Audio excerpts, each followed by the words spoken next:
श्री गोपाळ कृष्ण भगवान की जय। लीळा नंबर 112। नाथोबाला तांदूळ जाची भाजी घेण्याची आज्ञा। एके दिवशी सर्वज्ञांना सकाळचा पूजा वसर झाला। मग सर्वज्ञ गुंफेच्या दक्षिणेला फिरायला गेले। सोबत नाथोबा होते।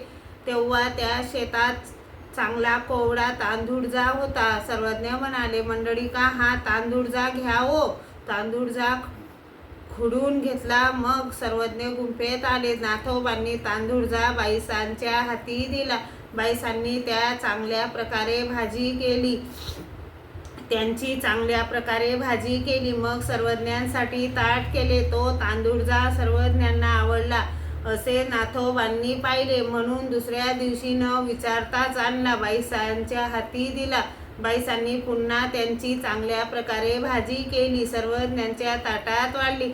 सर्वज्ञांनी विचारले, हा तांदूळ जा आज पुन्हा कसा? बाईसा म्हणाले, बाबा आज नाथोबांनी आणला।